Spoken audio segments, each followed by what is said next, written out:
तो बच्चे ये सेकंड लास्ट, हाँ जी, इलेक्ट्रॉनिक्स, ये सेकंड लास्ट चैप्टर है, आप सेकंड लास्ट टॉपिक है आपका, जिसको हम बोलते हैं speed control of DC motor. ये बहुत इंपॉर्टेंट है और कई बार आया है। ठीक है बच्चों। तो speed control of DC Motors में आपको मैंने वो बताया था फॉर्मूला डिराइव करके, जिसमें n is equals to V minus I A R A upon K F I है। ठीक है बच्चों। तो हमें जब भी ऐसा करना है, जब भी हमें इसे को लेना है, तो आपको इसी तरह इसको यूज़ करना है, इसी वाले फॉर्मूले को। ठीक है बच्चे। तो के तो यहाँ कोई कांस्टेंट है, ठीक है। एन ये आपकी क्या है, स्पीड है, ठीक है। और हम speed control of DC motor ही हम बता रहे हैं, मतलब स्पीड कंट्रोल मेथड बता रहे हैं डीसी मोटर के। ठीक है। तो आपको वैसे यही वाला फॉर्मूला आपको लिखना हुआ है। ठीक है। N equal to V minus I A R A upon K F I. ये सेकेंड लास्ट क्लास में जब हमने आई थिंक 18 या 19 में इसको किया था। ठीक है बच्चे।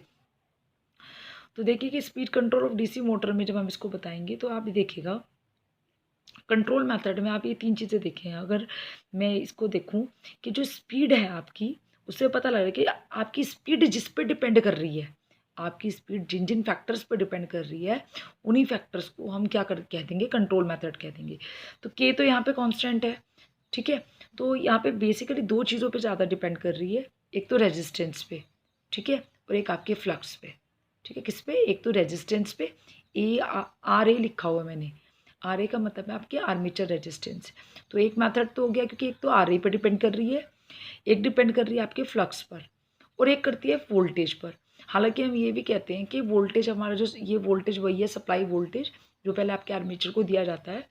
तो इसको आप फिक्स भी मान सकते हैं, लेकिन कई जगहों पे हम इसका यूज़ करके भी इसको भी एक कंट्रोल मेथड बना सकते हैं। ठीक है। तो आपको कुल मिला के क्या कहना है कि एक तो आर ए और एक फाई। तो कंट्रोल मेथड मैंने यहाँ दिखाया, एक तो आर ए, एक फाई जो आपके फॉर्मूले में पहले से दिया है, और एक आपका वी। तो हम क्या कहेंगे, क्योंकि ये सारे स्पीड कंट्रोल मेथड सब कुछ ये जो रेजिस्टेंस है, फ्लक्स है, अप्लाइड वोल्टेज, सब कुछ पहले सबसे पहले आर्मेचर को दी जा रही है। ठीक है। तो ये यहाँ पे पहला मेथड क्या हो गया, armature resistance, armature resistance control method. क्या है बच्चे, आर्मेचर रेजिस्टेंस कंट्रोल मेथड।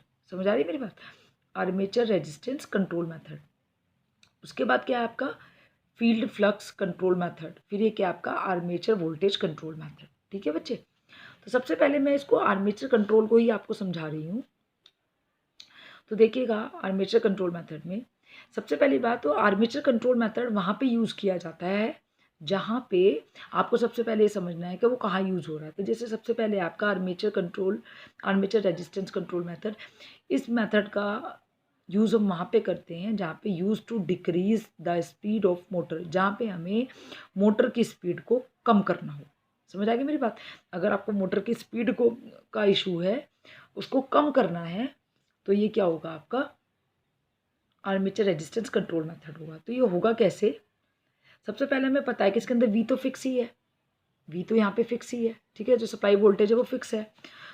तो हम क्या करेंगे, तो मतलब वोल्टेज से तो कुछ कहानी हो नहीं पाएगी, तो हमें क्या करना पड़ेगा, भैया वोल्टेज अप्लाई कर रहे हो, वोल्टेज फिक्स हो गई, दो ही चीज़ें कंट्रोल कर सकते हो, या तो करंट कंट्रोल कर सकते हो, वोल्टेज वोल्टेज पहले से फिक्स मान रहे हैं हम। ठीक है। तो हम क्या कह रहे हैं कि हम यहाँ पे करंट को मद्देनज़र रख के रियोस्टेट लगाएंगे। देखो चाहे कोई सा भी मेथड हो आपका, चाहे आर्मेचर रेजिस्टेंस कंट्रोल मेथड हो, या आपका फील्ड कंट्रोल मेथड हो, या आपका आर्मेचर वोल्टेज कंट्रोल मेथड हो, आपको इन दोनों में से आपको जो मेथड आप यूज़ कर रहे हो, जो जैसे स्पीड को कम कर रहे हो, ठीक है, यहाँ पे फ्लक्स को आप क्या कर रहे हो, यहाँ पे आप इसको क्या कर रहे हैं, स्पीड को कम कर रहे हैं। ठीक है। तो इन दोनों ही मेथड में आप बेसिकली एक रियोस्टेट यूज़ कर रहे हो, धारा नियंत्रक। ठीक है। क्या आपको बेसिक जो इसका डिवाइस रहेगी, जिससे आप इन मेथड्स को जो इसको मतलब जो स्पीड को कंट्रोल कर रहे हो, चाहे इसके माध्यम से, चाहे इसके माध्यम से, चाहे इसके माध्यम से, हर बार आपको करना क्या है, आपको एक रियोस्टेट का जिक्र बार बार उसके अंदर करना है। ठीक है। तो इसमें तो हम क्या कर रहे हैं, ये सबसे पहले किस लिए यूज़ हो रहा है, इस स्पीड को कम करने के लिए यूज़ हो रहा है। तो कैसे हो रहा है, हम इसमें ये मान रहे हैं कि अप्लाइड वोल्टेज हमारी फिक्स है। ठीक है। अप्लाइड वोल्टेज जब आपकी फिक्स हो गई, तो वोल्टेज के को सोच के आपका रियोस्टेट या धारा नियंत्रक को लगाने का कोई फ़ायदा नहीं होगा। तो हम क्या कर रहे हैं, हम करंट को मद्देनजर रखेगा, और करंट सीरीज़ में बराबर होती है। तो इससे हम क्या कह रहे हैं कि यहाँ पे जो हम रियोस्टेट लगाएंगे, या आप करंट कंट्रोलर कह सकते हो, वो हम ये हम करंट कंट्रोलर कहाँ लगाएंगे, applied in series of armature, armature के सीरीज में लगाएंगे। अगर मैं इसको उल्टा इसकी बात करूँ, ये इसका उल्टा है। यहाँ पर जो हम रियोस्टेट लगाएंगे वो किस पे, पैरेलल में लगाएंगे आर्मेचर के। मतलब आर्मेचर रेजिस्टेंस कंट्रोल मेथड में आप क्या कर रहे हो, रियोस्टेट को सीरीज में लगा रहे हो, यहाँ पे पैरेलल में लगा रहे हो, किसके, आर्मेचर के। ठीक है, देखिए होगा कैसे। हम इसके अंदर ये कह रहे हैं कि जैसे जैसे हम आर्मेचर रेजिस्टेंस को बढ़ाएंगे, जैसे जैसे हम आर्मेचर रेजिस्टेंस को बढ़ाएंगे तो पोटेंशियल डिफरेंस क्या हो जाएगा आपका, कम होता चला जाएगा, क्योंकि हमने सीरीज़ में लगाया है। ठीक है, तो सीरीज़ में जो वोल्टेज है वो कम होगी, मतलब डिफरेंट होती है। ठीक है, तो रेजिस्टेंस आपकी जैसे जैसे आप आर्मेचर रेजिस्टेंस आर को बढ़ाएंगे वैसे वैसे आपका पोटेंशियल डिफरेंस कम होता चला जाएगा, और जिससे स्पीड क्या हो जाएगी आपकी, कम हो जाएगी। ठीक है, तो ये कैसे होगी, ये है N proportional to the back EMF. तो स्पीड किसके बराबर है, जितना ज़्यादा आपका बैक ईएमएफ होगा। और अभी आपने इक्वेशन क्या निकाली है, ई की वैल्यू क्या है, V minus I A R A. ठीक है, तो N is equals to V minus I A R A. Applied voltage इसमें क्या है, फिक्स है, ये तो आपने ऊपर भी निकाला है अभी।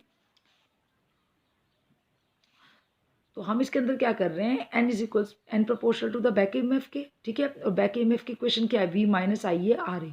ठीक है, उस कंडीशन में हम के फाई को कांस्टेंट मान रहे हैं पूरे को। अब हमें पता है कि इसके अंदर अप्लाइड वोल्टेज भी फिक्स है। ठीक है, वी हमारा भी लिखा है मैंने यहाँ फिक्स्ड है, तो क्या बचा, N equal to minus I A R A.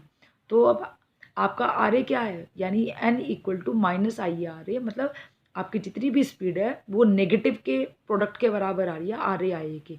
ठीक है, तो आप जितना ज़्यादा आर ए बढ़ाते चले जाओगे, आप रेजिस्टेंस जितना ज़्यादा बढ़ाते चले जाओगे, आपका एन क्या हो जाएगा, उतना ज़्यादा कम हो जाएगा, क्योंकि आपकी जो वैल्यू है वो नेगेटिव प्रोडक्ट के बराबर है, N equal to minus I A R A. तो यानी यहाँ पे आपकी स्पीड क्या हो जाएगी, कम हो जाएगी। तो यही तो ये मेथड हम यूज़ इसीलिए करते, use to decrease the speed of motor. ठीक है, मैं आपको इसका एक डायग्राम दिखा देती हूँ।